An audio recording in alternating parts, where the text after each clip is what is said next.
안녕하세요. 저는 한국지질자원연구원 자원활용연구본부의 선임연구원을 근무하고 있는 김리나라고 합니다. 오늘 저희는 이제 광석에서 금속을 어떻게 추출해내는지에 대해서 광석이 금속이 되기까지라는 주제로 얘기를 한번 해보도록 하겠습니다. 지금 이번 슬라이드에서 보시는 것처럼 일상생활에서 굉장히 다양한 분야에서 많은 금속들이 사용되고 있는데요. 여기 보시는 것처럼 우리가 매일 쓰는 스마트폰에는 스마트폰 껍데기부터 스마트폰 내부의 부품까지 굉장히 많은 종류의 금속이 사용되고 있습니다. 그리고 마찬가지로 노트북에도 많은 금속이 사용되고 있고, 이런 여기 보이는 장신구에도 물론 금속이 사용이 됩니다. 그리고 자동차에도 자동차 차체뿐만 아니라 이제 자동차 내부 부품에도 많은 종류의 금속이 사용이 되고 있고요. 여기 아래쪽에 보시는 이건 이제 비행기 같이 생겼지만 드론인데, 드론에도 드론 동체뿐만 아니라 드론 내부에 들어가는 부품에 굉장히 많은 종류의 금속이 사용되고 있습니다. 그러면 이제 이런 금속은 어디에서 올까요? 이제 금속을 보통 이제 오는 곳이 광석인데요. 이제 광석의 의미에 대해서 표준 국어 대사전에서 의미를 한번 찾아봤습니다. 이제 사전에서 얘기하는 광석의 의미는 경제적 가치가 있고 채광할 수 있는 광물 또는 그런 광물의 집합체라고 정의를 하고 있습니다. 그러니까 광물이 한 개로 광석이 이루어질 수도 있고 여러 가지 광물이 섞여서 이제 광석이 될 수도 있는 건데요. 그러면 여기서 이제 광물의 의미가 또 무엇일까 궁금해집니다. 광물의 의미도 이제 사전에서 한번 찾아봤는데, 천연으로 나며 질이 고르고 화학적 조성이 일정한 물질이다 라고 이렇게 정의를 하고 있고, 뒤에 이제 좀 더 부연 설명이 붙게 되겠습니다.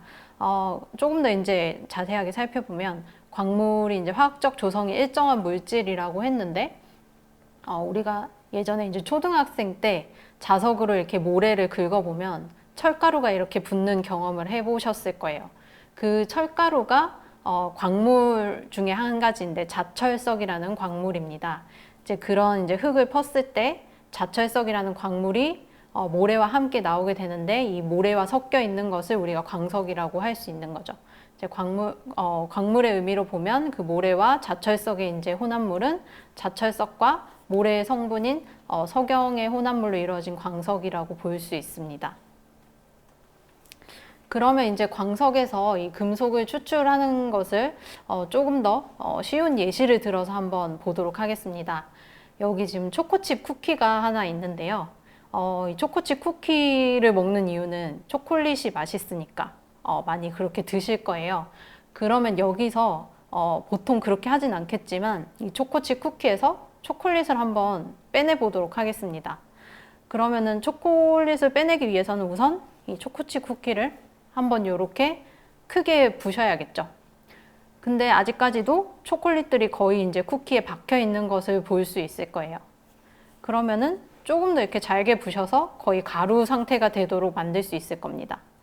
그런 다음에 이제 하나하나 초콜릿을 이렇게 뽑아내다 보면은 그 쿠키 본체만 있는 쿠키 가루가 나올 것이고, 그리고 초콜릿에 쿠키가 어느 정도 붙어 있는 부분, 그리고 거의 초콜릿으로 이루어진 부분으로 이렇게 나눠볼 수 있을 거예요. 요게 이제 우리가 광석에서 금속을 추출하는 과정과 굉장히 닮아 있다고 볼 수 있는데요. 다음 슬라이드에서 보시면 이 쿠키 전체가 이제 광산과 광석에 해당한다고 볼 수 있습니다. 그 금속이 들어있는 원료가 되는 부분이 되는 거죠. 그 다음에 이 쿠키를 한번 크게 부쉈던 과정을 그 광산에서 광석을 이렇게 채광을 하고, 그리고 크게 파쇄를 하는 과정과 닮아 있다고 볼 수 있겠죠. 그 다음 단계로 조금 더 쿠키를 잘게 부셨던 단계를 이렇게 분쇄라고 할 수 있는데, 여기 이 그림에 보시면은 이런 큰 원통형의 기계에서 분쇄가 이루어집니다. 이렇게 이 기계가 뱅글뱅글 돌아가면서 이 기계 안쪽에는 이제 스틸볼이 같이 이제 광석과 들어가서 이 광석을 부셔서 이렇게 잘게 분쇄를 하게 되는 거죠. 그럼 이제 이 잘게 부서진 광석에서 우리는 금속 또는 쿠키로 치면 초콜릿을 이제 뽑아내고 싶을 텐데요. 그게 이제 분리 단계가 될 텐데, 이제 아까 처음에 말씀드렸던 모래에서 이렇게 자석을 이용해서 철가루를 뽑아내는 이 과정이 분리에 해당한다고 볼 수 있습니다. 여기까지는 이제 광석을 잘게 부시고 분리를 하는 자원 처리라는 과정에 해당된다고 볼 수 있는데요. 그러면 우리가 뽑아낸 초콜릿을 그냥 먹을 수도 있겠지만은 초콜릿에 아까 조금씩 붙어 있었던 쿠키를 조금 더 떼내고 다시 이제 녹여서 이런 하트 모양의 새로운 초콜릿 모양을 만들 수 있는 과정이 되겠습니다. 이 과정이 이제 실제 광석에서 금속을 추출하는 과정에서는 금속을 이렇게 녹여서 금속 발을 만드는 과정과 닮아 있다고 볼 수 있겠죠. 이 과정을 이제 화학 야금이라고 부를 수 있고요. 이렇게 금속으로 치면 우리가 이런 골드바를 만드는 과정과 닮아 있다고 할 수 있습니다. 그래서 광석이 금속이 되기까지의 과정을 이렇게 정리를 해보면 자원 처리와 화학 야금이라는 과정으로 나눠질 수 있고 이 두 가지 과정을 합쳐서 추출 야금이라고 부릅니다. 야금이라는 게 이제 그 금속을 재련을 하는 분야를 이제 일컫는 말인데요. 여기에 특히 추출을 붙이게 되면 광석에서 금속을 빼내고 금속 발을 만드는 이런 일련의 과정을 추출 야금이라고 합니다. 그래서 이렇게 정리를 해보면 광산에서 채광을 하고 그 다음 단계로 파분쇄를 한 다음에 단체 분리된 광석을 얻을 수 있습니다. 단체 분리가 됐다라는 거는 이렇게 우리가 원하는 금속이 들어있는 부분을 분리를 해서 얻어냈다라는 의미로 보시면 되고 이 부분을 이제 단체 분리 광석이라고 부를 수 있습니다. 그럼 단체 분리가 된 광석들에서 우리가 원하는 금속을 뽑아내기 위해서는 우선 물리적 선별 과정이 들어가는데요. 앞서서 보신 자석으로 철가루를 뽑아내는 과정이 물리적 선별에 해당한다고 볼 수 있습니다. 그래서 물리적 선별을 한 다음에는 이렇게 원하지 않는 광물 찌꺼기가 나오게 되고 그리고 우리가 원하는 부분은 이렇게 정광이라고 부르게 됩니다. 다음 정광은 건식 재련과 습식 재련 단계로 넘어가게 되고요. 최종적으로 이렇게 금속을 만들 수 있습니다. 그래서 우리가 이렇게 물리적 선별까지 단계를 자원 처리, 그리고 정광에서부터 금속을 만드는 단계를 화학 야금이라고 부르고 통틀어서 추출 야금이라고 하게 되겠습니다. 그러면 추출 야금의 대상에는 어떤 것들이 있을까요? 여기 이 주기율표 많이 보셨을 텐데요. 주기율표에서 이렇게 왼쪽 하단에 있는 애들이 이제 금속이 되겠는데 거의 모든 금속을 이제 추출 야금의 대상이라고 보시면 되겠습니다. 그리고 금속과 살짝 붙어 있는 이런 원소들을 이제 준금속이라고 부르게 되는데 이 준금속까지도 보통 추출 야금의 대상으로 보고 있습니다. 그러면은 앞서 얘기했었던 물리적 선별과 화학 야금 방법에 어떤 것이 있는지 간단하게 살펴보도록 하겠습니다. 이제 물리적 선별 단계는 굉장히 이제 많은 기법이 있는데요. 그 중에서도 대표적으로 광물들의 비중의 차이를 이용해서 선별하는 비중 선별, 그리고 자성이 있냐 없냐로 분리하게 되는 자력 선별, 부유 선별은 광물의 표면 특성 차이를 이용해서 선별을 하게 되는 방법입니다. 우선 비중 선별부터 한번 살펴보면 여기 이렇게 사금 채취할 때 이런 펜을 가지고 이 모래에서 이렇게 흔들어서 금을 채취하는 모습을 한 번쯤 TV에서 보셨을 거예요. 여기 보시면은 이렇게 분리가 가능한 이유가 모래와 금이 굉장히 이제 비중이 차이가 나기 때문입니다. 이제 비중이라는 거는 물과 이제 어떤 물질의 밀도를 이렇게 비로 나타낸 것인데 물보다 이제 밀도가 높은 애들이 이제 비중이 크다라고 하고 물보다 이제 밀도가 낮은 애들은 보통 비중이 낮다라고 합니다. 근데 사실 모래와 금은 물에 비해서는 비중이 각각 이제 3배 그리고 19배 정도 높은데요. 그러니까 이제 모래와 금 사이의 비중이 크게 차이가 나기 때문에 이렇게 흔들다 보면은 금은 펜 위에 남고 모래는 씻겨 내려가면서 아래 그림처럼 금을 비중 차이에 의해서 분리를 할 수 있습니다. 그리고 자력 선별은 이렇게 보시면은 이 중간 부분에 있는 게 자석이에요.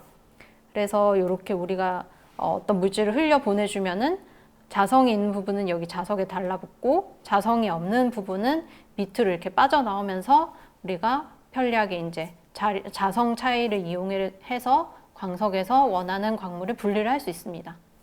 부유 선별 같은 경우는 표면이 이제 물과 친하냐, 친하지 않느냐에 따라서 광물을 분리하는 방법인데요. 이제 여기에 물 속에 기포를 불어 넣어주게 되면 물과 친하지 않는 광물들은 이렇게 기포에 붙어서 올라오게 됩니다. 근데 물과 친한 광물들은 이렇게 물 속에 남아서 물과 친하냐, 친하지 않느냐 성질 차이를 이용해서 이렇게 광물을 분리할 수 있습니다. 다음 단계로 이제 화학 야금 방법인데, 화학 야금 방법은 크게 이제 건식 재련과 습식 재련으로 나뉘어집니다. 건식 재련은 우리가 보통 이제 알려져 있는 용광로에서 쇠를 녹여서 쇳물을 얻어내는 그런 방법을 이제 건식 재련이라고 생각을 하시면 되고요. 습식 재련은 이제 물 속에서 금속 원료를 어떤 화학 약품을 넣어서 녹여내게 되는, 용해를 시키는 이런 방법이 되겠습니다. 이 과정에서 좀 더 빠르게 반응을 시키기 위해서 온도를 올릴 수도 있고 이렇게 압력을 주기도 하는 이런 방법이 되겠습니다. 그럼 실제 이제 추출 야금의 예시로 바나듐이라는 금속의 회수에 대해서 한번 보도록 할 텐데요. 우선 바나듐의 중요성에 대해서 한번 알아보도록 하겠습니다. 바나듐 같은 경우에는 한 가지 원소가 이렇게 플러스 2가에서 플러스 5가에 이르는 다양한 산화수를 가지고 있습니다.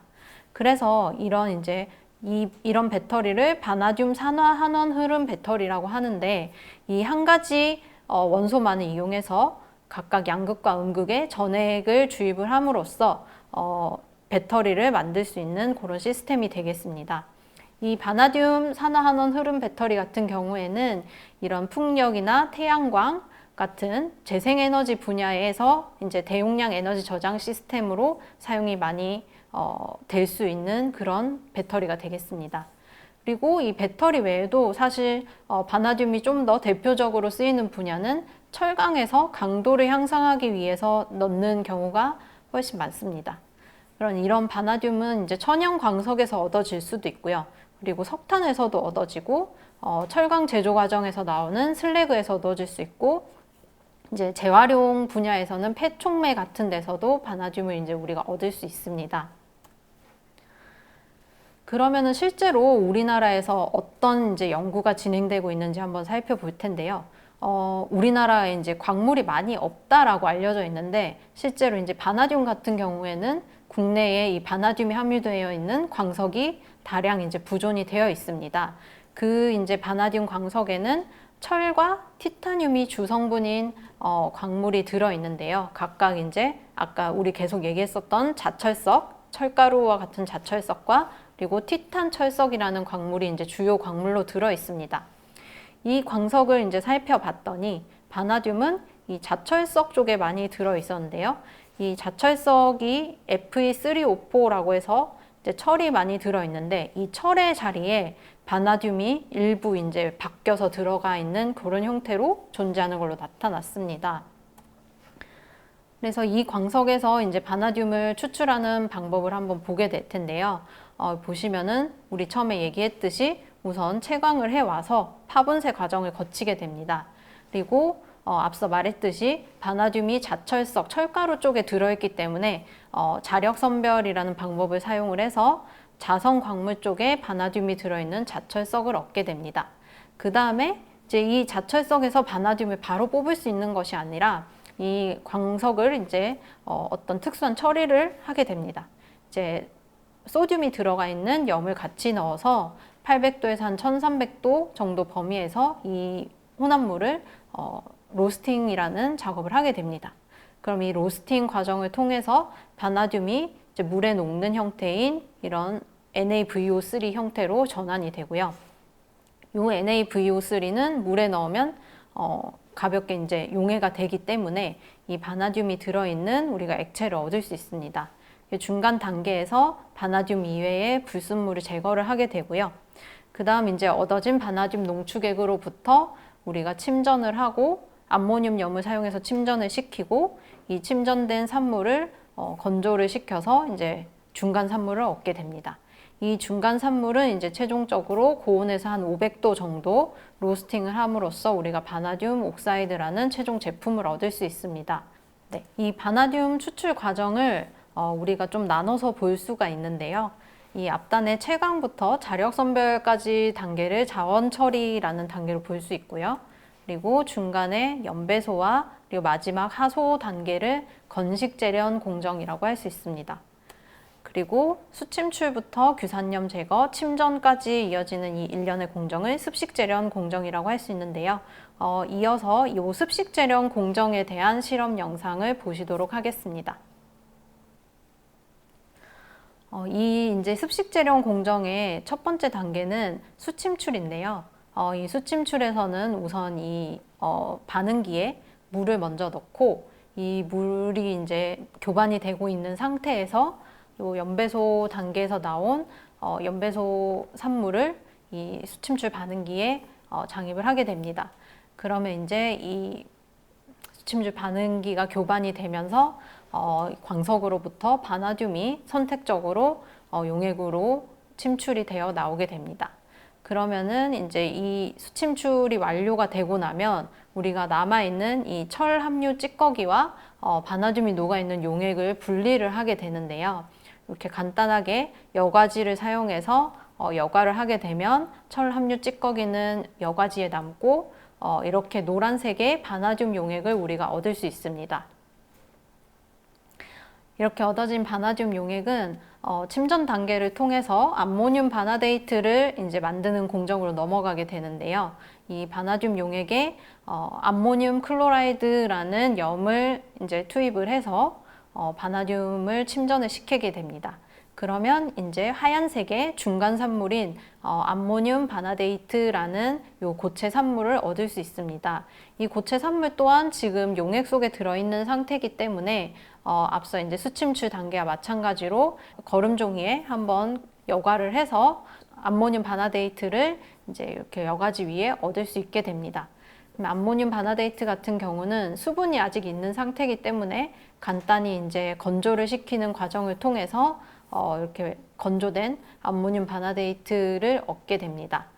그런 후에 이제 마지막 단계로 암모늄 바나데이트를 500도 정도 되는 온도로 하소를 시켜서 이 암모늄염을 날려보내고 바나듐 옥사이드라는 최종 제품을 얻게 됩니다.